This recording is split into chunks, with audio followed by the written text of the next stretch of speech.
बरोबर. हो. हात जोडा सगळ्यांनी. मंगलाचरण काढा. अजून एकदा मी सांगते.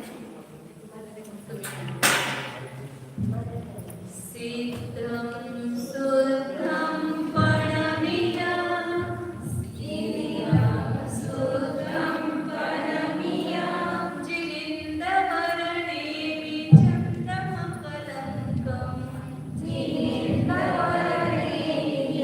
चन्द्रमकलङ्कं गुणरयणभूषणोदयं जीवस्परुवणं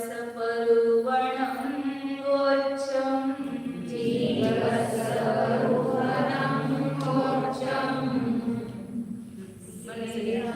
शुद्धं प्रणमियं जिनेन्द्रवर्णेमि चन्द्रमकलङ्कं गुणरयणभूषणोदयं जीवस्परुवणं वोच्चं। जय बोलो सिद्धार्थ चक्रवर्ती आचार्य नेमिचंद्र भगवान की जय। जय बोलो जय बोलो चारित्र चक्रवर्ती समाज सम्राट आचार्य शांती सागरजी महाराज की जय। जय बोलो प्रातः स्मरणीय गुरुदेव समंत भद्रमुनी महाराज की जय।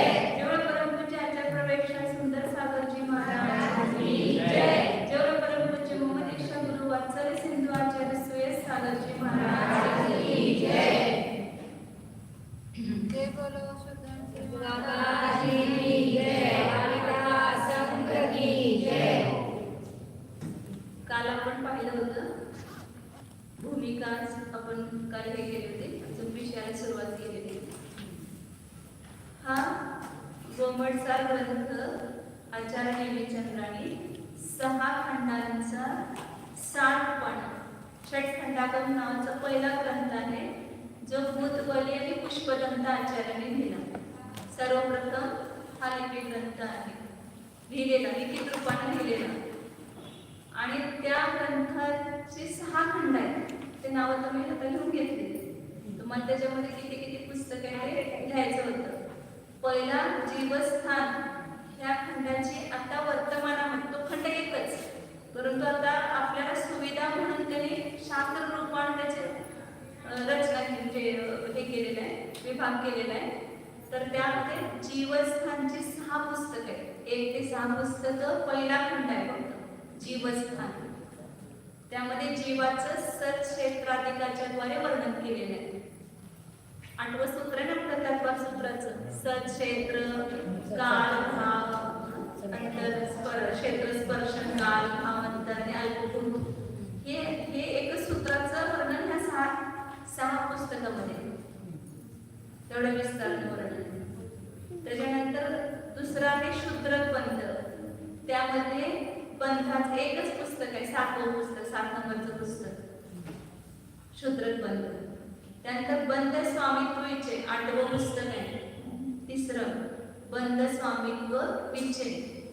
त्यामध्ये बंधाच्या स्वामीचं वर्णन केलेलं आहे. आणि चौथं सांगितलं होतं वेदना खंड. वेदना म्हणजे कर्म, कर्माचं फळ.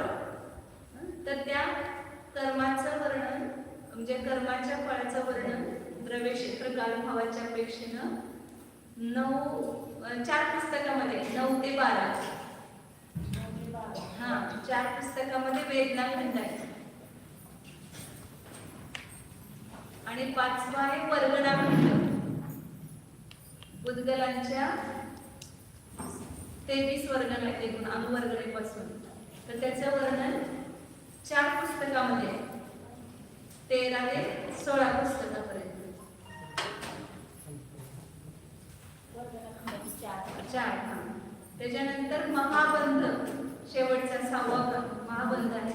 त्या 5 खंडावर वीरसेन आचार्याने धौला नावाची टीका लिहिली. धौला म्हणतात धौला ग्रंथ. ह्या 5 खंडाचे जे सूत्र आहे त्याच्यावर विस्ताराने टीका लिहिली वीरसेन आचार्याने. ते 8व्या शताब्दीमध्ये झाले वीरसेन आचार्य. आणि ह्या वीरसेन प्राचीन आचार्यांनी लिहिलेल्या टीकेमुळेच खरोखर या षटखंडागमाला जास्त प्रसिद्धी प्राप्त झाली आणि त्याचा विषय पण खुलासा जास्त झाला, त्याचं स्पष्टीकरण जास्त झालं त्या 5 खंडांचं. आणि त्या 5 खंड ह्या षटखंडागमाची रचना झाल्यानंतरच जे कोणी आचार्य झाले, जे ह्या 6 खंडामध्ये निपुण होत होते, सगळे 6 खंड वाचून त्यांना सिद्धांत चक्रवर्ती ही पदवी दिली जायची. अभयचंद्र सिद्धांत चक्रवर्ती, नेमिचंद्र सिद्धांत चक्रवर्ती, आणखी पुष्कळ असे सिद्धांत चक्रवर्ती उपाधी असलेले आचार्य आहेत. ते ह्या षटखंडागमांच्या अध्ययनामध्ये जे पारंगत होत होते त्यांना ही उपाधी दिली जायची. लोक म्हणायचे त्याला सिद्धांत चक्रवर्ती का म्हटलं त्याला? ज्याप्रमाणे चक्रवर्ती 6 खंडांचा विजय प्राप्त करून काय म्हणतो तो चक्रवर्ती होतो, चक्रवर्ती पद प्राप्त होते, तसे पण 6 खंड आहेत आणि या 6 खंडांचा विजय प्राप्त केला म्हणजे 6 खंडांचं पूर्ण ज्ञान त्यांनी प्राप्त केलं म्हणून त्यांना सिद्धांतामध्ये ते चक्रवर्ती, 6 खंडरूपी सिद्धांतामध्ये ते चक्रवर्ती अशी त्यांना पदवी दिली जायची. आणि महाबंध 6वा खंड आहे, त्याच्यावर आत्ताच्या वर्तमानाच्या पेक्षा 7 पुस्तकं आहेत. अशा 6 खंडांच्यावर एकूण 23 पुस्तकं आहेत आणि आमचं सौभाग्य आहे की 23 पुस्तक वाचण्याचं भाग्य आम्हाला मिळालं. 23 पुस्तक पूर्ण वाचून झाली, त्याचा खूप आनंद येतो. ते ढोला ग्रंथ वाचत असताना एवढा आनंद येतोय की कसं वाटतं किती अज्ञान आपलं निघून चाललंय आणि असं लक्षात येते की अजून किती अज्ञान आपल्यामध्ये असेल. ह्याच्या अगोदर आपलं वाटतं आपल्याला सगळं काही येते, परंतु जसं ढोला ग्रंथ वाचलं तर आपल्याला माहीतच नव्हतं अगोदर. हे नवीनच आहे आणि आपण जे पहिला ग्रहण केलं होतं असं काय काय चुकीच्या पण मांडता ग्रहण केलेल्या, असं वाटायचं की कधी पण कसा पण बंद होत असेल. परंतु तिथं कसं आहे, किती बंदस्थान, कसं बंद होतोय, किती प्रकृती सगळं स्पष्ट केलेलं आहे. त्यामुळं ते ढोला ग्रंथ वाचत असताना खूप आनंद येतो. तुम्ही सुद्धा आता जीवकांड कर्मकांड ग्रंथ वाचला तरी मग तुम्हाला सुद्धा ढोला सगळा समजेल. म्हणून हा ग्रंथ मला शिकायचाच आहे. असं काय करायचं आहे, पण संकल्पाची पूर्ती करायची. पुढं काय सांगत तर 6 खंड झाले काय का एकच. चल आता पुढं आपण काय बघितलं होतं की सुरुवातीला कोणताही ग्रंथ रचत असताना आचार्य मंगलाचरण करतात. 6 गोष्टी सांगतात तसे. ग्रंथाच्या प्रारंभी ग्रंथकार 6 गोष्टींना सांगूनच ग्रंथाची रचना करतात. त्या 6 गोष्टी कोणत्या ते तिकडे लिहिलेल्या आहेत. हे पंचसंग्रह तर सांगितलंय की ह्या 5चं वर्णन ह्या जीवकांमध्ये आहे, जीवकांड कर्मकांडमध्ये, म्हणून ह्या गोमटसारला दुसरं नाव पंचसंग्रह ठेवले. आता तिथं मंगल पहिलं काय आहे, मंगल म्हणजे मंगलाचरण. तर मंगलाचरण का करतात? मंगलाचरण म्हणजे काय करायचं? तुम्ही प्रत्येक ग्रंथ शिकताना हे सुरुवातीला पाहिलंच असेल, ऐकलं असेल अनेक वेळा की मंगलाचरण करायचं सुरुवातीला म्हणजे इष्ट देवाला नमस्कार करणं. आता बघा आपण कुठलं पण कार्य चालू असेल लौकिकामध्ये तर प्रत्येक जण काय करतात, पहिल्यांदा विवाह असेल तर काय करतात, प्रत्येक जण पहिला आपल्या देवाला जातात. हिंदू असतील ते आपल्या देवाला जातात, मुसलमान आपल्या देवाला जातात आणि आपण काय आहे तर आपले जे इष्ट देव आहेत कोण आहेत, वितरा सर्वज्ञ भगवान, हेच आपले इष्ट देव आहेत. तर त्या इष्ट देवांना नमस्कार. कल्पना ते विवाहाची पत्रिका ठेवायला तिथं पहिला कोणाला आमंत्रण द्यायचं देवाला, लग्नाचा आमंत्रण तर देव. परंतु ते भाव की बाबा काय पण केलं तर पहिल्यांदा देवाला द्यायचं. आम्ही पूर्वी घरात सुद्धा ते जेवण झालं की पहिला देवाला नैवेद्य चढवायचा, मगच तुम्हाला खायला मिळणार, अशी प्रथा होती. म्हणजे तर ते सगळ्याशी ठाम असतात की पहिल्यांदा आपण देवाला करायचं. मग कोणत्या आता हे सगळ्यात शुभ कार्य शास्त्र रचना करणं. अशुभ कार्य सुद्धा आपण मंगलाचरणपूर्वक करतो आणि करायला पाहिजे. परंतु त्यापेक्षा शुभ कार्य, अशुभ कार्य अर्धवट राहिलं तर काय बिघडत नाही, नुकसान नाही. परंतु जे शुभ कार्य आहे ते काय व्हायला पाहिजे, पूर्णत्वाला जायला पाहिजे. म्हणून सुरुवातीला काय करतात, मंगलाचरण करतात व त्या मंगलाचरणाचे 4, 5, 6 अनेक उद्देश सांगितले जातात, प्रयोजन. तर पहिलं प्रयोजन काय आहे, कशासाठी करायचं हे तर पहिलं शास्त्राची निर्विघ्न समाप्ती व्हावी. मंगलाचरण करण्याचा उद्देश कशासाठी करतात, इष्ट देवताला नमस्कार केल्यामुळं शास्त्राची परिसमाप्ती होते काय, अशी शंका होते ना. कारण कित्येक ग्रंथामध्ये मंगलाचरण करून सुद्धा त्याची निर्विघ्न समाप्ती झाली नाही. जसं मोक्षमार्ग प्रकाशक तोडरमंजीने अत्यंत भावपूर्वक मंगलाचरण केलेलं आहे. पंचपरमेश्वराला नमस्कार केला, वेदांतेला नमस्कार केला, परंतु त्यांचा ग्रंथ अपूर्ण राहिला. तोडरमंजीची कथा माहित असेल ना सगळ्यांना. पंडित तोडरमंजी 250-300 वर्षापूर्वी होऊन गेले. त्यांनी मोक्षमार्ग प्रकाशक नावाचा ग्रंथ लिहिला आणि तो पूर्ण असा ग्रंथ लिहिणार होते की त्यामध्ये पूर्ण जैन धर्माचा सार येणार होता, सगळ्या ग्रंथांचा सार येणार होता. असं पुस्तक लिहिण्याचे त्यांचे त्या आता जेवढे 8 अध्याय प्राप्त होतात तो त्याची फक्त प्रस्तावनाच आहे. त्या 8 अध्याय म्हणजे 9व्या अध्यायापासून खरी त्यांनी त्याचे धर्म लिहायला सुरुवात केली होती, मोक्ष मार्ग लिहायला सुरुवात केली होती. आणि त्याच वेळेला काय झालं, त्यांना विघ्न आला आणि हत्तीच्या पायाखाली राजाने त्याला कशा प्रकारचं दंड दिलं आणि त्यांना हत्तीच्या पायाखाली तुडवून मृत्यू प्राप्त झाला. वास्तविक त्यांचा पूर्वकर्माचा तो उदय होता. मग त्यांनी मंगलाचरण केलं तरी पण त्यांच्या ग्रंथाची समाप्ती झालेली. आणि परीक्षा सूत्र ग्रंथामध्ये माणिकचंद आचार्यांनी त्याचं मंगलाचरणच केलं नाही. डायरेक्ट प्रमाणादर्थ संसिद्धी सदा भासा विपर्य सांगायला सुरुवात केली. कुठं दैवाला नमस्कार केला, मग तरी पण त्यांचा ग्रंथ पूर्ण झाला. मग असा काय नियम आहे का की मंगलाचरण केल्यामुळे ग्रंथाची समाप्ती होतेच, मग कशाला करायचं मंगलाचरण? न्यायदीपिकेच्या सुरुवातीला पण छान टिप्पणीमध्ये आहे, जे तुम्ही एकदा घेतलं होतं पंढरपूरच्या शिबिरमध्ये, की किम मंगलाचरण कशासाठी करायचे किंवा करण्यायोग्य आहे का. तर इथे सांगण्याचा भाव आहे की मंगलाचरण केल्यामुळं ग्रंथाची समाप्ती होते आणि नाही केल्यामुळे होत नाही असं नाही. परंतु कोणतंही कार्य करत असताना आपण पहिल्यांदा काय करतो, म्हणजे खरोखर मंगलाचरणाला होतेच, परंतु काय होतंय काय वेळेला मंगलाचरण करून सुद्धा एवढ्या पाप कर्माचा तीव्र उदय असतो पूर्वीच्या. आपण लौकिकामध्ये सुद्धा बघतो की किती धर्म करत असताना चांगले भाव ठेवून सुद्धा आपल्याला अनेक प्रकारची विघ्न येतात. मग ती आपण चांगलं वागतो म्हणून विघ्न येतात का? नाही. आपण आता जे चांगलं वागतो, जे धर्म करतो त्याचं फळ तर आपल्याला आता पण मिळते, पुढे पण मिळणार. धर्म करत असताना जो आनंद मिळतो तो सगळ्यात मोठं फळ आपल्याला, आणि त्याच्यामुळे पाप कर्माची निर्जरा होत असते आणि पुण्यकर्माचा आपल्याला बंद होतो, तर त्याचा फळ आपल्याला पुढे मिळणारच आहे.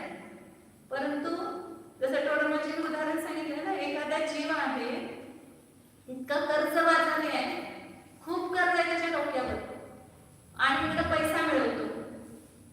मग तो किती काबाड कष्ट करून पैसा मिळवतो तरी त्याच्या डोक्यावर कर्ज तसंच आहे, फिटतच नाही.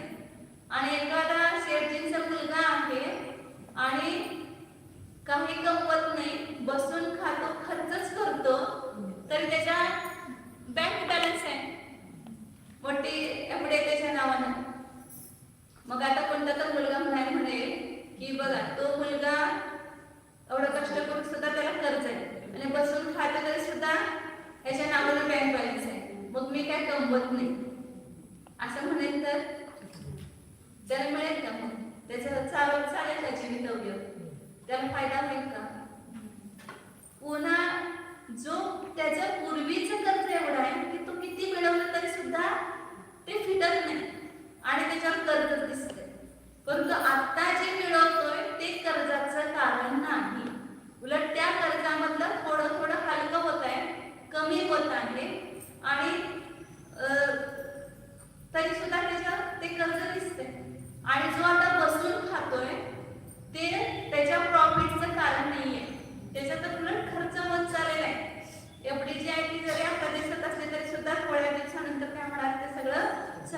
राहणार आहे. म्हणून मिळवणं हे कर्जाचं कारण नाही. तसं धर्म करणं हे विघ्न किंवा दुःख येण्याचं कारण नाही. जे दुःख येतं, विघ्न येते ते आपण पूर्वी केलेल्या पाप कर्माचा तो तीव्र उदय आहे. तसं आपण ते तीव्र बांधलेलं होतं म्हणून ते तसेच उदयाला येते. आत्ताचे जे भाव करतो त्यामुळे उलट ते काय होते, ज्यामध्ये ज्या कर्मांच्या मध्ये निर्जरित होण्याची योग्यता आहे, अपकर्षण वगैरे होण्याची योग्यता आहे, ते तर लवकर उदयाला येऊन निघून जातात आणि काय होते मग आत्ताचा आपलं जे परिणाम आहेत त्याच्यावर अवलंबून आहे. म्हणून सांगितलं की पाप खूप आहे आणि आपलं मंगलाचरण कमी आहे, प्रचूर नाही. मंगलाचरणाची प्रचुरता नाहीये, आपल्या शुभभावांची एवढी तीव्रता नाहीये. तर मग तिथं काय दिसते आपल्याला, म्हणजे कर्ज खूप आहे, मिळवतं थोडं, तर काय दिसणार, ते किती मिळवलं तरी कर्ज दिसणारच ना. जेवढं कर्ज आहे त्याच्यापेक्षा जास्त मिळवलं तर काय होईल, ते कर्ज फिटेल. तसं जेवढं आहे त्याच्यापेक्षा आपण जास्त जर शुभभाव आपले परिणाम उज्ज्वल केले, विशुद्ध केले, तर पूर्वीच्या पापकर्माची निर्जर होते. म्हणून जरी पापकर्माचा उद्याला तरी काही घाबरायचं नाही. धर्म केल्यामुळे कधीही आपल्याला दुःख होत नाही, हे लक्षात घ्यायचं. धर्म हे सुखाचंच कारण आहे. मंगलाचरण करणं हा काय आहे, आपल्या परिणामांच्या विशुद्धीसाठी, आपल्या परिणामांच्या स्थिरतेसाठी करायचं आहे. म्हणून पहिला उद्देश काय सांगितला, शास्त्राची निर्विघ्न समाप्ती होते. आता आपण काल सुरुवात केली, मनामध्ये काय भाव झाले की आपण सुरू करतोय, तर ह्याच्यामध्ये कुठलंही विघ्न येऊ नये. आपलं हे पूर्ण भाव, हा ग्रंथ पूर्ण असा भाव सहजच येतात ना. माझ्याच मनामध्ये भावाला ज्यावेळेला आलं, चंद्रप्रभ तीर्थंकरांचं दर्शन केलं, त्यावेळेस म्हटलं की ह्या जीवकांचं ज्ञान सगळ्या जीवाला होते, हा ग्रंथ निर्विघ्न पार पडेल. तर अशा प्रकारे सहज भाव आपल्या मनामध्ये येतात. म्हणून आचार्यांनी सांगितले, एक श्लोकच आपण रोज म्हणतो, विघ्नोगा प्रलयं यान्ति शाकिनी भूतपन्नगा विषम निर्विशतां यान्ति स्तूयमाने जिनेश्वरे. रोजच म्हणतो ना की जिनेश्वरांची स्तुती केली असताना विघ्नांचा समूह दूर होतो, लयाला जातो. शाकिनी, टाकिनी वगैरे असतात देवी देवता वगैरे, त्या नंतर ते त्रास देतात, भूत पिशाच किंवा पन्नग म्हणजे साप इत्यादी प्राणी, त्यांचं सुद्धा काय होते, विषम निर्विषतां याति, विष सुद्धा निर्विषपणाला प्राप्त होतं. अशी कितीतरी घटना आपण ऐकतो सगळे, धनंजय कवीची वगैरे. तर म्हणून जिनेंद्र भगवंतांची स्तुती केली असताना आपल्या जे काही विघ्न असले तर सुद्धा ते काय होतात, दूर होतात. आपल्याला सदैव काय वाटत असते, आपल्याला पुण्याचा उदय यावा, पापाचा उदय कधी येऊ नये. कसं वाटत असते कुणाला पापाचा उदय यावा, परंतु करतोय काय आपण, पापाचा उदय येऊ नये म्हणतोय, परंतु करतोय काय, पापच करतोय. मग पापाचा उदय येणार नाही तर काय राहील का. म्हणून त्यासाठी आपण आपले एवढे हे वाढवायला पाहिजे, परिणामांची विशुद्धी करून आपली परिणामांची उज्ज्वलता वाढवली की आपोआप काय होत असं सगळं ऑटोमॅटिक, जे आपल्याला नको आहे, पापकर्माचं उदय नको आहे, तो आपोआप काय होणार, निर्जरात जाणार. जसं उदाहरण दिलं त्यांनी की प्रायश्चित्त आचरणाच्या द्वारे दोष नष्ट होतात आणि औषधाचं सेवन केल्यामुळं काय होतंय, रोग नष्ट होतात.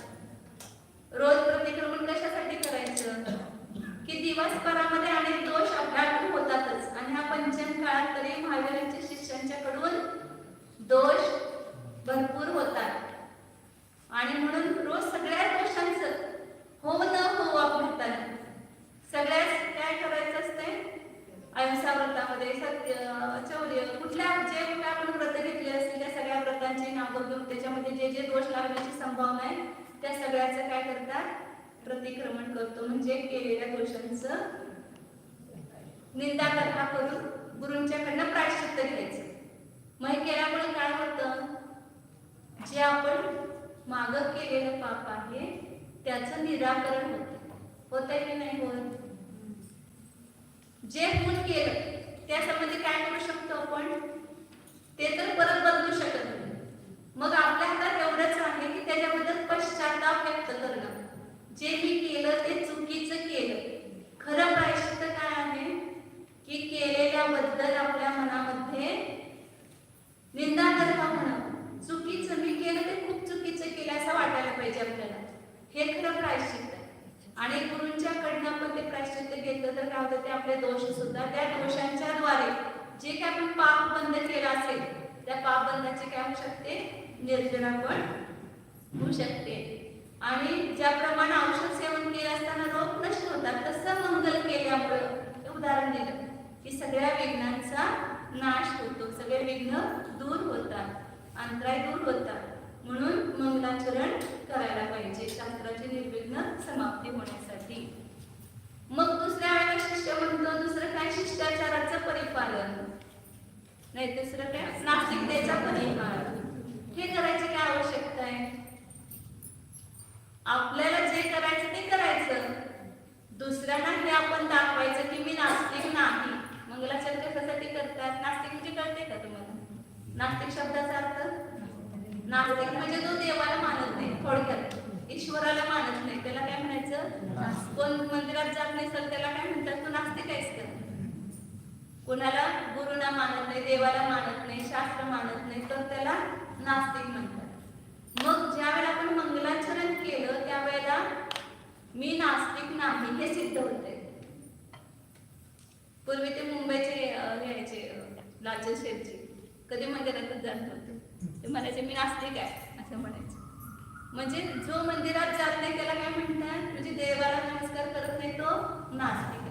मग आपण जाऊन देवशास्त्र गुरुला नमस्कार केल्यानंतर हे सिद्ध होतंय काय की मी नास्तिक नाही. म्हणून नास्तिकतेचा मंगलाचरण केला असताना परिहार होतो, म्हणजे मी सम्यक्त्व माझ्याजवळ आहे हे लक्षात येते. म्हणून त्यांनी सांगितलं, शंकाकार म्हणतो की तुम्हाला जे काम करायचं ते करा, मी नास्तिक नाही हे दुसऱ्याला सांगण्याची काय गरज आहे. इथे खूप चांगलं श्लोक लिहिलेलं आहे, सर्वता स्वहितमाचरणीय किम करिष्यति बहुजनो बहुजल्पः विद्यते स नै कश्चित् उपाय सर्व लोक परितोष करूया. सर्व लोकांना तुष्ट करणारा असा कोणता उपाय आहे का? बोलणारच, आपलं आपलं काम करत राहायचं. कशाला सांगायचं मग मी नास्तिक नाही? तर त्यावेळेला सांगितलं त्याने आचार्यांनी की प्रशम, संवेग, अनुकंपा आणि आस्तिक्य याची अभिव्यक्ती हे सम्यक्त्वाचं लक्षण आहे. म्हणून तुम्ही नास्तिक नाही आणि आस्तिक्य गुण आपल्या ठिकाणी आहे. म्हणजे आपण ईश्वराला नमस्कार केला, देवाला नमस्कार केला तर आपण कोण आहे? आस्तिक आहे. आणि आस्तिक्य बुद्धी हेच खरं वास्तविक सम्यक्त्वाचं लक्षण सांगितलंय. तत्वार्थ श्लोक वार्तिक वाचत असताना खूप सुंदर चर्चा आला. तर माझ्याजवळ ते पुस्तक नाही म्हणून मला बघायला जवळ असलं की जरा बघता येईल पटकन, नाही असं ते म्हणजे त्याच्यामध्ये खूप छान त्यांनी त्याचं वर्णन केले आस्तिक्य बुद्धीचं. सम्यक्त्वाचं अविनाभावी लक्षण सांगितलं. दुसरं कोणतं लक्षण आहे? आस्तिक्य हे सम्यक्त्वाचं लक्षण आहे असं हे सांगितलंय त्याच्यामध्ये. पहिल्यात नाही नाही, ते आस्तिक्याचं वर्णन जे आहे ना ते कुठल्या भागात आहे, म्हणजे दुसऱ्या भागात असेल एखाद्या वेळेस. पहिलं तत्वार श्रद्धानंद लक्षणम आहे ना, त्याच्यामध्येच असेल एखाद्या वेळेस सम्यक दर्शन तत्वार श्लोक दुसऱ्या पुस्तकात असेल होते. हां, तर सर्वथा म्हणून काय सांगितलं तिथं हे सम्यक्त्वाचं लक्षण आहे. म्हणून त्या ठिकाणी नास्तिकतेचा परिहार करण्यासाठी देवांना, इष्टदेवाला नमस्कार करणं योग्य आहे. तिसरं सांगितलं शिष्टाचाराचं पालन करण्यासाठी मंगलाचरण करणं आवश्यक आहे. कारण का बघा, त्यात आपण कोणता व्यक्ती कसा आहे हे त्याच्या शिष्टाचारावरून लक्षात येते. तुम्ही कुठं चालला, मोठ्याने नमस्कार केला तर लगेच काय होतात, मोठे लोक खुश, म्हणजे हा व्यक्ती चांगला आहे असं त्याच्याबद्दल त्यांचे भाव मनामध्ये निर्माण होतात. म्हणून शिष्टाचार असणं आवश्यक आहे. आणि ज्यांचे आपल्यावर उपकार आहेत किंवा जे आपल्यापेक्षा मोठे आहेत त्यांचा आदर, विनय, सत्कार करणं हे आपलं कर्तव्य आहे. आणि खरोखर आपले आप्त कोण आहेत, आपले इष्ट कोण आहेत, तर जिनेंद्र भगवान आहेत, वितरा सर्वज्ञ भगवान त्यांच्यामुळेच आपल्याला हा खरा मार्ग सापडतो. म्हणून शिष्टाचाराचं पालन कशासाठी करायचं असा प्रश्न केला त्यांनी. तर सांगितलं की प्राया करून गुरुजन शीलम अनुचरंती शिष्या. एक वाक्य मला खूप आवडते. सकाळी पण एक शिक्षा ना, गुरु स्नेह कामसू इतना अच्छा सूत्र बताया म्हणे. गुरूंचा स्नेह हे आपल्या सगळ्या इच्छेची पूर्ती करणारा असतो. आणि गुरूंचा स्नेह कशामुळे होतं त्याची 3 कारण सांगितले सकाळी. गुरूंचा विनय, गुरूंची सेवा आणि तिसरं काय सांगितलं होतं त्याच्या और काय था? सेवा शुश्रूषा. सेवा शुश्रूषा एक हो गया, अलग अलग धोरण है. गुरूंचा विनय, सेवा आणि शुश्रूषा ह्याच्याद्वारे गुरूंचा आपल्यावर प्रेम जे वात्सल्य निर्माण होते. काल पण मी सांगितलं माझ्यावर सगळ्या गुरूंची कृपा दृष्टी आहे. कशामुळे आहे? माझ्यावर नाही त्यांचं प्रेम खरं वास्तविक. माझ्याजवळ जिनवाणी आहे आणि त्या जिनवाणीवर त्या सगळ्यांचं प्रेम आहे. म्हणून ते माझ्यावर प्रेम आहे असं वाटतं तुम्हाला. जर जिनवाणी माझ्याजवळ नसती तर कोणाचं प्रेम झालं असतं का? तुम्ही तर मला बोलवलं असतं का? खरोखर ही जिनवाणी जी आहे त्यामुळे आपण श्रेष्ठ आहोत. जर आपण जिनेंद्र भगवंतांचे भक्त नाही, जिनवाणीचे उपासक नाही तर आपल्याला कोणी विचारणार नाही. म्हणून आपलं कल्याण सुद्धा त्याच्यामुळेच होत आहे. म्हणून काय सांगितलं की प्राय करून बहुशः शिष्य जे असतात ते आपल्या गुरुजनांच्या शीलाचं अनुसरण करतात. म्हणून शिष्टाचार हा आवश्यक आहे. आपण म्हणतो ते कुठल्या संघातला आहे लगेच, म्हणजे त्यांच्यावर त्यांच्या आचरणावर त्यांचं गुरु कशा आहेत हे लक्षात येते. म्हणून आपल्या बाहेर वागत असताना आपण न्यायाने वागायला पाहिजे. अन्यायाने वागलं तर म्हणणार काय लोक, बघा हे जैन असून कसे वागतात. मग जैन धर्मी असे असतात. आपल्या एकट्यावर येत नाही ते डब्बा कशावर येतो? अधर्मावर येतो. आपण असं वागलो की बघ मुलगी सासरी गेल्यावर कसं वागले तर कुणावर धब्बा येतो? त्यांच्या आई वडिलांनी असं शिकवलंय का तिला, जे आपल्या आई वडिलांवर येते. म्हणून वागत असताना आपल्या मोठ्यांचं नाव खराब व्हायला नको हे सुद्धा आपण काय करायला पाहिजे? काळजी घ्यायला पाहिजे. म्हणून शिष्टाचाराचं पालन आवश्यक आहे. त्यासाठी हे मंगलाचरण केलं जातं. आणि काय सांगितलं? चौथं उपकाराचं स्मरण. नाही कृतम उपकारम साधवो विस्मरन्ति. जे साधू सज्जन पुरुष असतात ते केलेल्या उपकाराला कधीही विसरत नाही.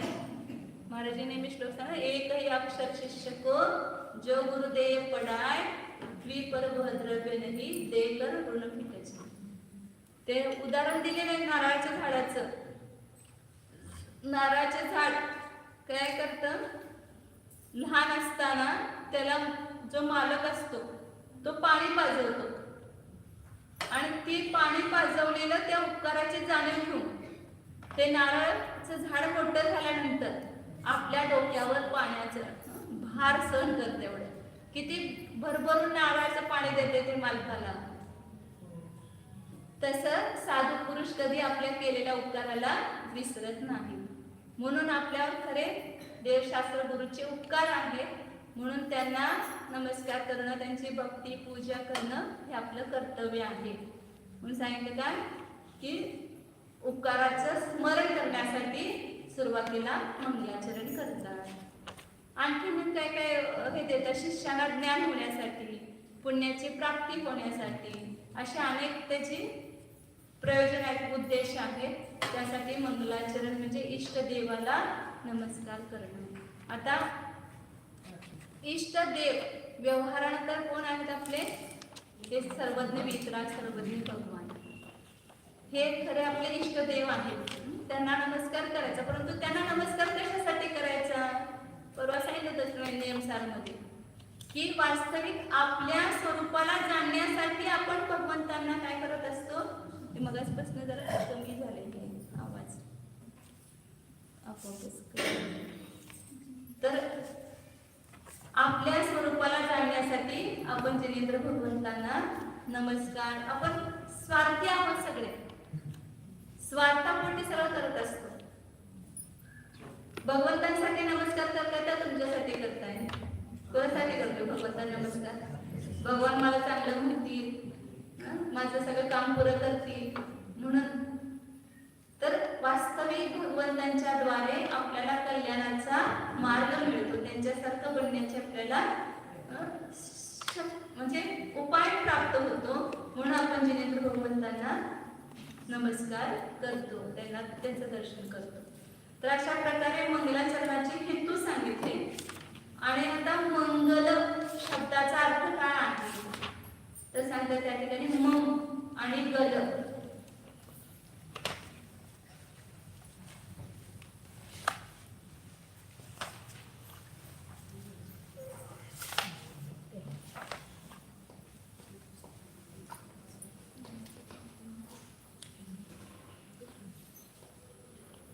मंगल शब्द आहे ना, त्यामध्ये मम मम म्हणजे मल करायचा आणि गल म्हणजे गळणारा, गाल येते, विनाश येते, जो काय करतो मलाचा नाश करतो. मंगल शब्दाचे अनेक पर्यायवाचक नाव आहेत. मंगल म्हणजे पुण्य, मंगल म्हणजे पवित्र, मंगल म्हणजे प्रशस्त, मंगल म्हणजे शिव, भद्र, कल्याण, शुभ, सौख्य, हे सगळे मंगल शब्दाचे काय पर्यायाची नावं आहेत. आणि मंगल शब्दाचे दोन अर्थ केले. त्यातला पहिला अर्थ मम आणि गल. मम म्हणजे काय मल आणि त्याचा नाश करतो म्हणून त्याला काय म्हणायचं मंगल. आता कुठल्या मलाला नाश करतो? मल मल म्हणजे काय म्हणायचं? मल म्हणजे आपण म्हणतोय घाम, शरीरावर चालले असते ना मल, त्यालाच आपण मल म्हणतोय वास्तविक.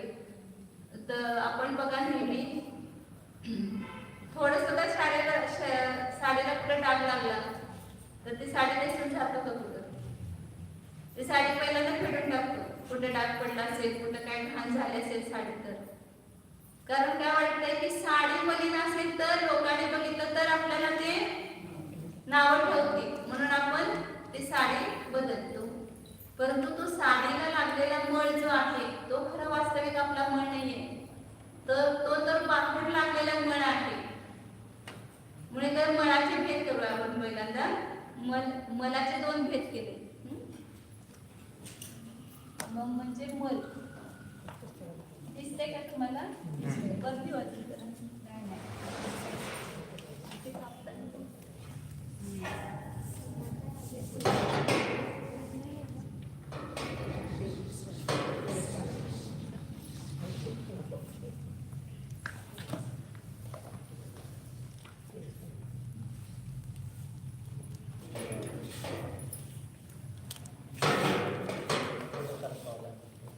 बाह्य मल आणि अंतरंग मल.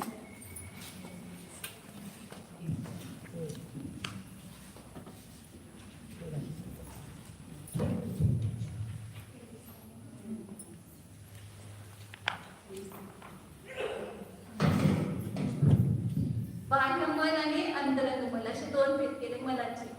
त्या बाह्य मलामध्ये काय घ्यायचं? घाम, धूळ, चिखल, ज्याला आपण लौकिकामध्ये मल म्हणतो तो सगळा बाह्य मल आला. कपडे आपले मलिन झाले, धूळ लागली, चिखल लागला, घाम येतो, हे सगळं बाह्य मल आहे. आणि इथं दोन भेद केले, द्रव्यमल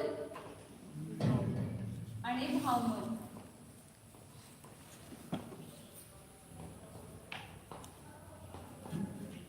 अंतरंग मलाचे पण दोन भेद केले, द्रव्यमल आणि भावमल. द्रव्यमल म्हणजे या ठिकाणी 8 कर्म आणि भावमल म्हणजे या ठिकाणी अज्ञान, शशांक इत्यादी जे काही विभाव भाव आहेत.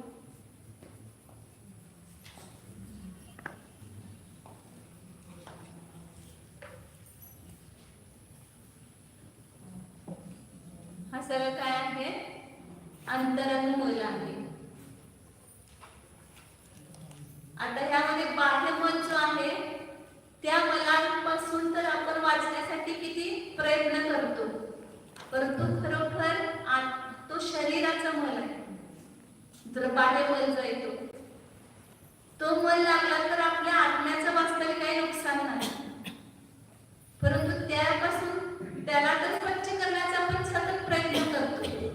रोज कपडे धुतो, शरीराला आंघोळ करून शरीर शुद्ध करतो.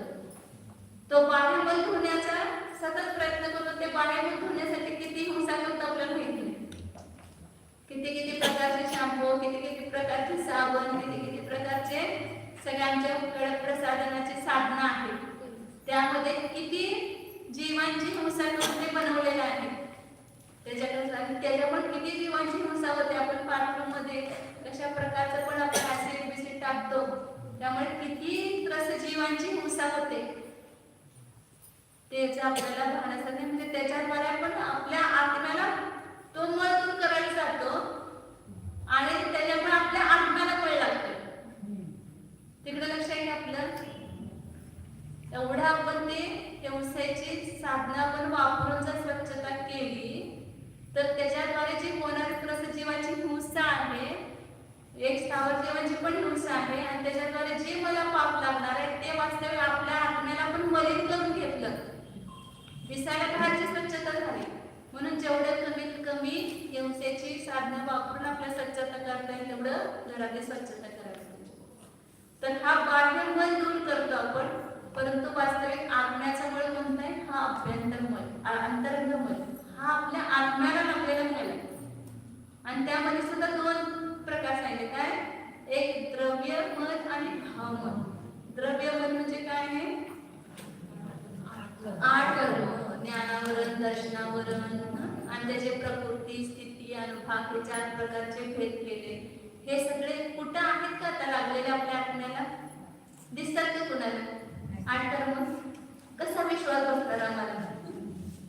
म्हणतो तोंडाने फक्त 8 कर्म आहेत, परंतु त्या 8 कर्मांची कार्य आपल्याला दिसतात.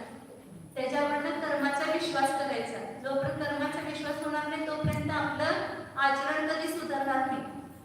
आपल्याला कर्माचा विश्वासच नाहीये, म्हणून आपलं आचरण सुधरत नाही. का सुधरत नाही? इंद्रजी भैया, रात्री भजन सोडा म्हणजे सोडत नाही. का सोडत नाही? आसक्ती नाही. त्याच्यामुळे मला ह्या कर्मांचा बंध होतो आणि एवढं मला पाप कर्म बांधलं जात आहे हे आपल्याला लक्षातच येत नाही. ते कर्मच आपल्याला प्रतीतीला येत नाही. तर ते कर्म प्रतीतीला येण्यासाठी त्या कर्माचे फळाकडे बघा, म्हणजे आपल्याला कर्म प्रतीतीला येते. प्रत्येक कर्माचा आता कुणाला जास्त बुद्धी आहे, कुणाला कमी बुद्धी आहे, असं का आहे? कधी विचार केला का? एकाला जरा शिकवलं की लगेच कळते आणि एकाला लवकर कळतच नाही. असं का आहे? त्याचं काही ना काही तर कारण आहे ना. म्हणजे तो ज्ञानावर नावाचं कर्म आहे. तसं दर्शन ज्ञान एकच आहे. दर्शनपूर्वकच ज्ञान होत असते. ते कुणाला कमी आहे, कुणाला जास्त आहे. कुणाला क्रोध जास्त असतो, कुणाला कमी येतो. कशाही खूप आहेत एकाच्या जवळ, एका कमी आहे.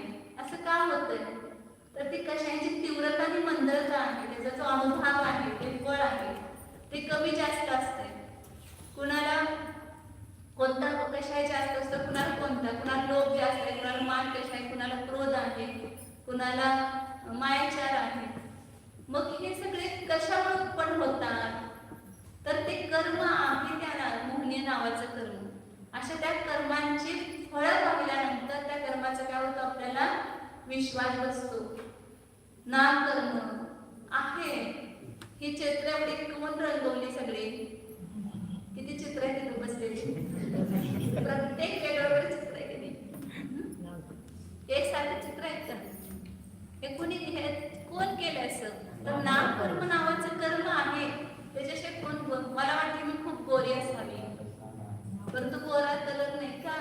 तर माझ्या नामकर्माचं सौदय, कृष्ण नामकर्माचं उदय, म्हणून मी काढलं आहे. कोणाचं नाम चपट आहे, कोणाचं लांब आहे, कोणाचे डोळे असे आहेत, कोणाचे असे आहेत, कोणाचं भुवया असे आहेत. सगळे वेगवेगळे रचना. तर हे सगळं नामकर्माचं कार्य आहे. आणि हे नामकर्म चित्रकार आहे, हे अनेक प्रकारचे चित्र काढतो. नाहीतर अशी विविधता आली असती का कुणामध्ये? असं कोण ईश्वर आहे का अशी वेगवेगळी चित्र करणारा? नाही. तर नामकर्म नावाचं कर्म आहे. कोण लवकर मरतो, कोण उशिरा मरतो, असं का होतंय? तर प्रत्येकाचं आयु कर्म आहे. जे कर्माचं कार्य दिसते प्रत्यक्ष आपल्याला, आणि त्याच्यावर आपण अनुमानानं जाणू शकतो की हे 8 कर्म आहेत, म्हणून अशा प्रकारची विविध कार्य आपल्याला दिसत आहेत. हे 8 कर्म आपल्या आत्म्याला लागलेला मळ आहे. कधीचा मळ आहे? अनादिकाळपासून हे आपल्या आत्म्यावर हेच मळ चढलेलं आहे, आणि म्हणून त्याला दूर करण्यासाठी हे आपण मंगलाचरण करायचं आहे. खरं ते मंगल हे आपल्या द्रव्य कर्माचा नाश करणार आहे. आणि दुसरं मन कोणतं आहे? आपले कषाय भाव, हा खरा आत्म्याचा मूळ आहे. आणि त्या कषाय परिणामामुळेच अज्ञान, क्रोधादी कषाय भाव, अविरती, प्रमाण हे सगळे काय आत्म्याला लागलेले मन आहे. मग ह्याच्यापासून किती वाचण्याचा प्रयत्न करतो? कपड्याला जरा घाण लागले तर चालत नाही, शरीराला जरा घाण लागले तर चालत नाही, आत्म्याला आत्मा मात्र रात्रंदिवस त्या मलिनतेमध्येच बसलेला आहे. परंतु माझा तो मल आहे हे आपल्याला लक्षात येत नाही, म्हणून आपण त्या मलाला वाचवण्याचा प्रयत्न करत नाही. बघा, श्यामची आई नाटक बघितलं असेल ना, पुष्कळाने पूर्वी नाटक पण असेल, पिक्चर होता साने गुरुजींची. तर त्याच्यामध्ये एक प्रसंग आहे की श्याम आंघोळ करून रोज आई आंघोळ घालायची आणि त्याच्या अंग आपल्या साडीच्या पदरानं पुसायची. मग एकदा अशीच आंघोळ करून आले, आईला श्याम म्हटलं माझं पाय घाण होतात, त्या मातीमध्ये मला धूळ लागते. तर आई पादर पसरते, त्याला रागवत नाही, पदर पसरते म्हणजे पुस ह्याच्यावर तुझे पाय. परंतु पाय पुसत असताना त्याच्यात संस्कार घालते लगेच की जसं तू शरीराला मळ लागू नये म्हणून जपतोस, तसं मनाला मळ लागू नये म्हणून जगवा. त्याच्यातून आपण बोध घेण्यासारखं आहे की आपण आपल्या मुलाला असे संस्कार टाकतो का? आपल्या मुलाला असे पुन्हा पुन्हा संस्कार टाकायला पाहिजे. त्याला रागवणं, मारणं, हे करणं, ऐकत नाही, बडवणं हे त्याचा उपाय नाही. आम्ही 1989 साली खुराईला गेलो होतो. सेठ साहब के वहां अष्टशास्त्री पडणे के लिए गए थे. आणि त्यांचा एक मुलगा होता छोटा, मला आरशेला गेली त्याची आठवण होते. असा 2 वर्षाचा 2.5 वर्षाचा तो मुलगा होता, 2.5 वर्षाचा. सेठ आता आहेत पुरेचे जे सेठ साहब, त्यांचा मुलगा होता, त्याचं विक्की म्हणत होते त्यांना, नाही हर्षल नाव होतं त्याचं. तर आम्ही गेलो तर त्याला कोण आहे तू? हर्षल सेठ म्हणलं. मी कोण आहे? हर्षल सेठ. लहान मुलगा आणि म्हणते स्वतःला सेठ आहे मी. म्हणजे ते सेठींचा मुलगा स्वतःला काय समजत असतं, मी सेठ आहे. तसं आपण जिनेंद्र भगवंतांचे संतान, आपल्या सुद्धा काय वाटायला पाहिजे, मी जिनेंद्रांचा लघुनंदन. मग ते सांगत होतं उदाहरण देण्यासाठी की तो जो होता ना, इतका समंजस वगैरे असा मुलगा होता. त्यांची आई जी होती ती खूप छान संस्कार करायची, म्हणजे आता पण आहे ती. आम्ही जवळजवळ 1.5 महिना राहिलो. तो सारखा आमच्या जवळच असायचा, आम्हाला सोडून जातच नव्हता. आमच्याच खोलीत बसणार, आमच्यावर गप्पा मारून बसणार, आणि प्रत्येक गोष्टीला तो क्यों म्हणून विचारायचा. काय पण सांगितलं ना, हे करू नको तर क्यों असं विचारलं. ऐकत त्यांची आई कधी पण चिडत नव्हते त्याचे, आणि प्रत्येक वेळा त्याला सगळं व्यवस्थित समजावून सांगणार, बेटा ऐसा होता है इसलिए नहीं करना चाहिए, उसमें ऐसे जीव होते हैं इसलिए नहीं खाना चाहिए. म्हणजे त्याला अगदी प्रत्येक गोष्टी समजावून, कधी चिडत नव्हते. तर तो पूर्ण सगळ्या गोष्टी व्यवस्थित समजून घेऊन सगळं कसं करायचं. आणि तिथं त्याच घरात दुसरी त्यांची जाऊ होते, त्यांचे 2 मुलं होते. ते सारखं रात्रंदिवस सारखं बडवायचं, त्याला म्हणजे मारायचं, काहीतरी म्हणायचं. मग ते सगळे संस्कार कसे होतात? वेगळे. ते सांगायचं उद्देश की मुलांना आपण प्रत्येक गोष्टीतून असे हे बाळकडूमधून धर्म पाजायला पाहिजे. हे प्रत्येक गोष्टी त्यांना सांगायला पाहिजे, बाबा हा हे कशाय भाव, हे करायला नको, हे पाप आहे, हे 5 प्रकारचे पाप आहे, हिंसा आहे, याच्यामध्ये जीवांची हिंसा होते म्हणून करायचं नाही. असं प्रत्येक गोष्ट समजून सांगायची मुलांना, तर ते मुलं ऐकतात आपलं. तसं ते श्यामच्या इथे त्या लहान मुलाला, आपल्या बाळाला असे संस्कार घालायचे की मळ जसा तू मनाला शरीराला मळ लागू नये म्हणून जपतोस, तसं तुझ्या मनाला पण मळ लागू नये, म्हणजे मनामध्ये असे कोणते विकारी भाव येऊ नये, मन आपलं स्वच्छ राहावं म्हणून तू स्वतःला जप. अशा प्रकारे म्हणजे तर सांगायचं काय की आपण ह्या बाह्य मनापासून स्वतःला शुद्ध करण्याचा सतत प्रयत्न करतो, परंतु आत्म्याला स्वच्छ करण्यासाठी किती प्रयत्न करतो. आत्म्याला स्वच्छ करण्यासाठी काय करायचं, हे भाव मळ, द्रव्य मळ आपल्याला लागू नये, किंवा जो लागलेला आहे तो आपला नष्ट व्हावा म्हणून त्यासाठी काय करायला पाहिजे, हे मंगलाचरण. कुठं बसून करायचं मंगलाचरण, मंदिरात आल्यावर तर करायचंच, आणि घरात असताना सुद्धा आपल्याला वेळ मिळत नाही, तर स्वयंपाक करत असताना, नीट करत असताना, आणखी काय भाजी नीट करताय त्याला काय करतो आपण, गप्पा मारत बसतो. किती ठिकाणी मी बघितले, 2-4 घर जवळ असले की सगळेजण एका ठिकाणी यायचे, शेंगा फोडत बसायचं, भाजी निवडत बसायचं आणि गप्पा मारायचे. तर त्याच वेळेला स्तोत्र म्हणायचं, भक्तामळ स्तोत्र म्हणा, कुठलं तुम्हाला एकीभाव स्तोत्र, कोणतं स्तोत्र आवडत असेल ते म्हणायचं, आणि आपला उपयोग तो सुद्धा चांगल्या याच्यासाठी घालायचा. म्हणजे जेवढं जास्तीत जास्त जिनेंद्र भगवंतांच्या भक्तीमध्ये आपला उपयोग लागेल तेवढा आपला उपयोग लावण्याचं. ते पण मंगलाचरणच आहे, असं नाही की एक विशिष्ट हे करूनच आपल्याला मंगलाचरण करता येते. घरात आपण काम करत असताना सुद्धा आपला उपयोग जर आपण तिकडे लावला, जिनेंद्र भगवंतांची तुम्ही आठवण जरी केली तरी तुमचा तो एक क्षण कसा गेला, शुभामध्ये गेला, तुमची परिणामाची शुद्धी झाल्याशिवाय राहणार नाही. म्हणून आचार्य सांगतात की द्रव्य मल आणि भाव, आणि ह्या मलाला जो गाळतो, विनाश करतो, त्याला काय म्हणायचं, मंगल. म्हणजे आमच्या द्रव्य कर्म आणि भाव कर्म मळाला नष्ट करण्यासाठी कोण आहे, मंगल स्वरूप एकतर व्यवहारानं जिनेंद्र भगवान आहे, म्हणून त्यांचं गुणगान भक्ती करायची. आणि निश्चयाने कोण आहे वास्तविक मळाला नष्ट करणारा, आपला ध्रुवशुद्ध आत्मा. मग त्या ध्रुवशुद्ध आत्म्याला आपण जर जाणलं आणि आपला उपयोग त्यामध्ये लावला आणि त्याचं प्रतीती केली आपल्या शुद्ध, हा मी शुद्ध आत्मा, चैतन्य स्वरूपी आत्मा जाणणारा आहे, असा अंतरंगामध्ये आपला उपयोग लावला की ते खरं मंगलाचरण झालं. म्हणून रोज आपण आता मंगलाचरण म्हणतो की नाही, त्याला 2 मंगलाचरण करायचे, एक व्यवहार मंगलाचरण आणि एक निश्चय मंगलाचरण.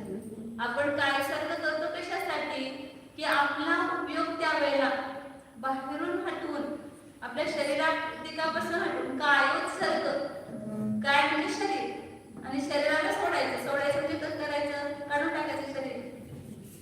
शरीरामधनं आपला उपयोग हटवून त्याच्यापासून एक भिन्न आहे, कोण आहे की या शरीरापासून भिन्न एक शुद्ध चैतन्य स्वरूप आत्मा आहे. असं आपण जर जाणलं तर त्या ठिकाणी खरं काय सर्व झालं, आणि ते आपलं खरं मंगलाचरण झालं. काय सर्व करतो तेच निश्चय मंगलाचरण आहे. आणि मग आपण हात जोडून नमस्समय साराय स्वानुभूत्याच्या कसते किंवा नमस्ते वर्धमानाय, ते काय झालं त्या ठिकाणी व्यवहार मंगलाचरण. आणि व्यवहार मंगलाचरण का करायचं, निश्चय मंगलाचरणामध्ये आपण जास्त काय राहू शकत नाही, व्यवहार मंगलाचरण करायचं. कारण का ते पंचपरमेष्ठ हे सुद्धा आपल्याला व्यवहाराने कोण आहे, शरण आहे, शरण जाण्यास योग्य आहे, उत्तम आहे, मंगल स्वरूप आहे. कारण ते मंगल पर्यायाला प्राप्त झालेले आहे, त्याने आपल्या स्वतःचा अंमल काय केलेला आहे, दूर केलेला आहे. म्हणून ते कशा आहे, स्वयं मंगल स्वरूप आहे. रोज म्हणतो की नाही भैया, काय म्हणतो, पाठीमागचे भैया काय नाव तुमचं, त्यांच्याजवळ बसले ते रोज काय म्हणतो, चत्तारी मंगलम म्हणतो की नाही. म्हणजे काय अर्थ आहे, चत्तारी मंगल म्हणजे काय, पाठशाळा शिकताय ना, तुम्हाला विचारलं या शब्द, काय नाव तुमचं,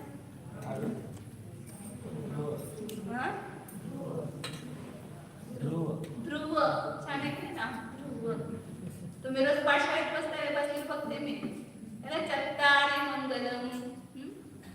चार मंगल आहे. कोण चार मंगल आहे?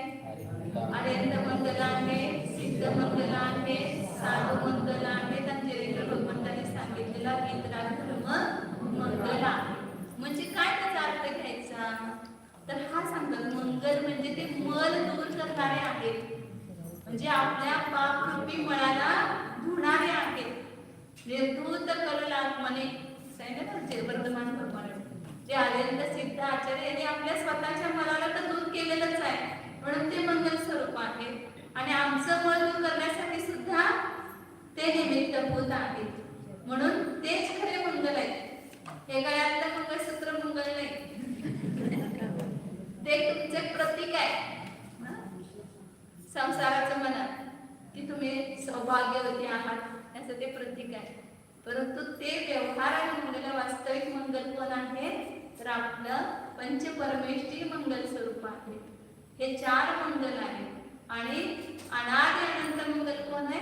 तर आपला ध्रुवशुद्ध आत्मा. हा कोण आहे? अनादि अनंत मंगल आहे. म्हणून मंगलाचरण करायचं म्हणजे काय करायचं? तर आपल्या शुद्ध आत्म्याला जाणायचं आणि व्यवहारानं आपल्या पंचपरमेष्ठींना जाणून त्यांना नमस्कार करायचे, त्यांच्या स्वरूपाला जाणून. तर हे खरं मंगलाचरण आहे. मंगल शब्दाचा दुसरा अर्थ केलाय, एक मल गाळतो, नाश करतो त्याला मंगल म्हणतात. किंवा दुसरं हे करत असताना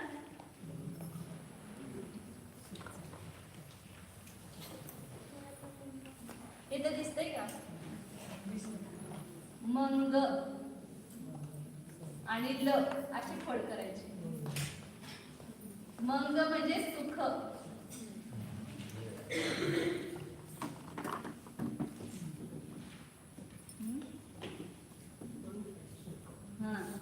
ल म्हणजे लाती, लाती म्हणजे आणतो, देतो, प्राप्त करून देतो, त्यास काय म्हणायचं? मंगल. पहिलं मम म्हणजे मल, मलाला काढतो, नाश करतो त्याला मंगल म्हणतात. त्याचा नाश हंती, दहती, शोधयती असे सगळे शब्द ठेवले. आणि मंग म्हणजे सौख्य, पुण्य त्याला देतो, त्याला म्हणायचं मंगल. म्हणजे जे आपल्या पापाचा नाश करतात आणि खऱ्या सत्याला प्राप्त करून देतात त्यास काय म्हणतात? मंगल.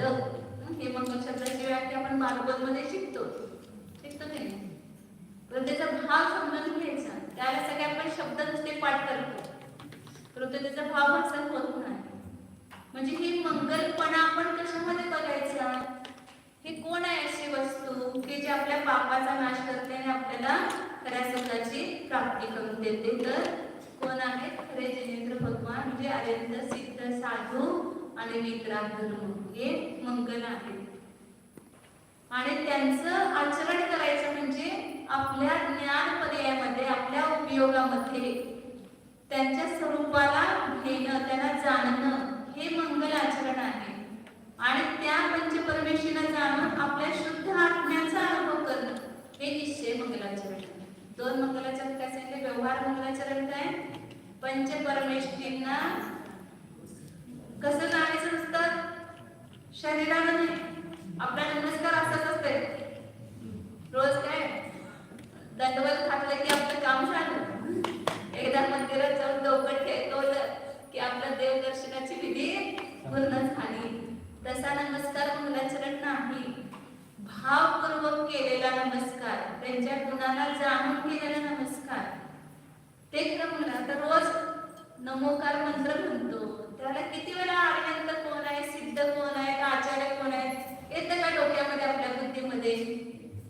पटापटा माळ संपवायची. नमोर नम सिद्ध नमोर आणि नमोर नम सदा नम झालं.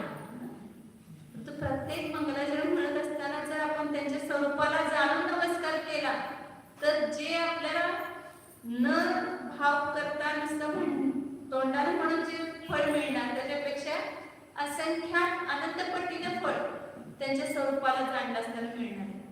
साक्षात सम्यक दर्शनच मिळणार आहे तुम्हाला जर भावपूर्वक त्याला नमस्कार केला तर. आणि नुसतं आपण तोंडाला फळ बडबडून नुसतं नमस्कार केला तर फळ मिळेल का? मग तसं नुसतं बडबडून फळ मिळालं असतं तर माईकला पण मिळालं पाहिजे, तुमच्या मोबाईल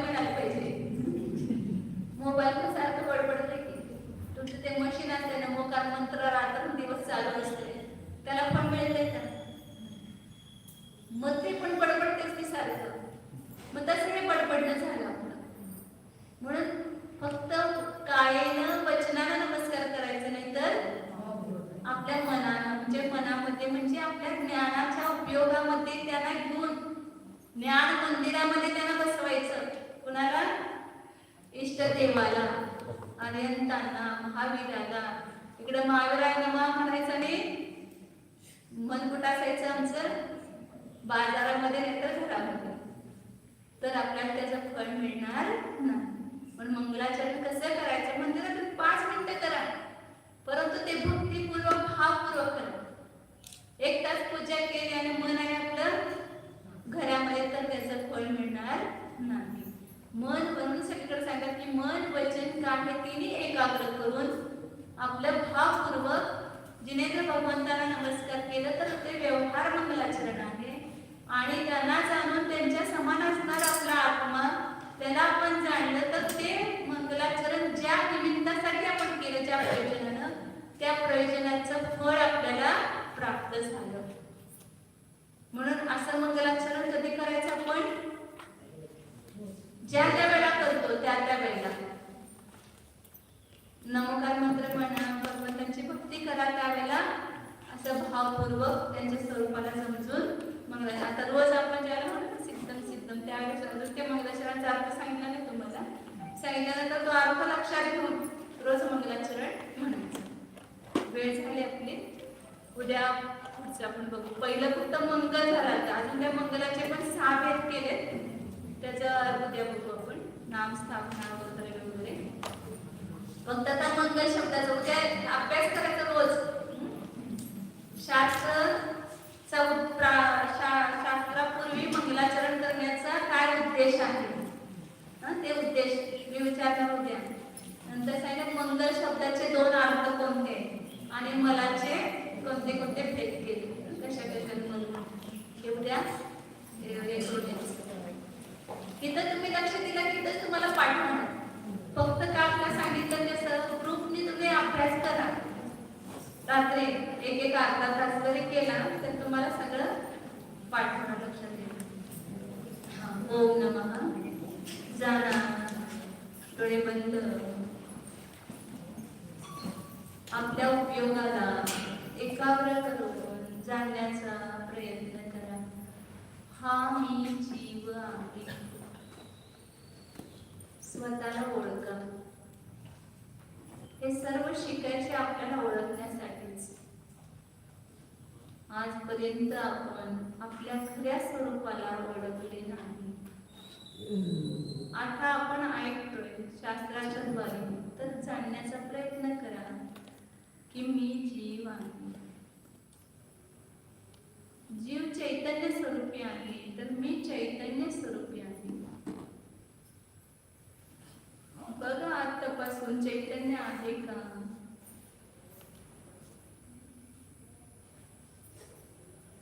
आपल्याला प्रतिक्षण ह्या चैतन्याची प्रतीती होत आहे. अनुभवणारा मी आहे हे आपण जाणतोय. मी आहे याची आपल्याला जाणीव आहे. तर ही जाणीव चैतन्याशिवाय होऊ शकत नाही. तर आता एकदा स्वीकारा की हे चैतन्यच मी आहे. मी अन्य काहीही नाही. हे शरीर मी नाही. हा बाहेरचा संयोग मी नाही. हे माझे नाही. मी जीव आहे. मी ज्ञान स्वरूप आहे. ज्ञानमय आहे. शुद्ध चैतन्य स्वरूप, ज्ञानानंद स्वरूप, एकत्व विभक्त स्वरूप, शुद्ध एको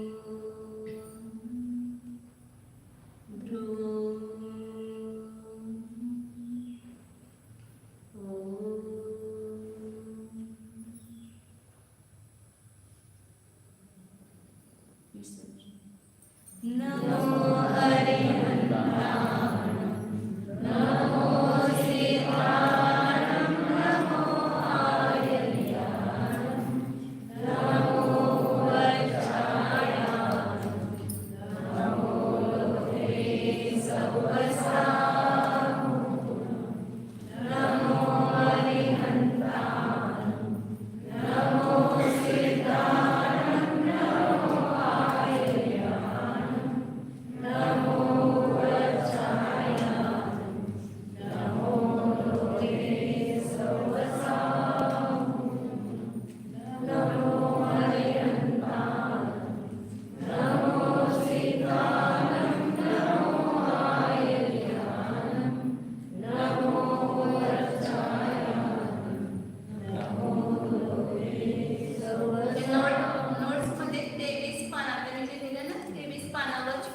शिकलोय त्याच्यामध्ये जी अगोदरची पानं आहे त्याच्यामध्ये गणिताच्या पद्धती लिहिलेल्या आहेत.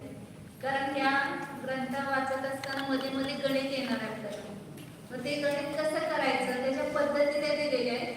मग ते आपण ज्या ज्या वेळेला गणित येईल त्या त्या वेळेला ते सांगणार आहे. आता जर मी ते शिकवत बसले तर तुम्ही सगळं कंटाळून जाल. सकाळ यायचं बंद करा. त्यामुळे तुम्हाला ज्याला रुची असेल त्याने वाचून काढा गणिताचे, त्यांना ते समजेल आणि आवडेल. आणि नाही वाचलं तरी ज्या ज्या वेळेला घ्या त्या सांगतो. नोट्स ज्याला पाहिजे असतील कमी पडले असतील तर प्रवासी त्यांना सर्वजण त्यांना सांगा. मग पुन्हा नोट्स तुम्हाला काढून दिल्या जातील पुन्हा कमी पडलं असेल. सगळ्यांनी पण शिकताना आपला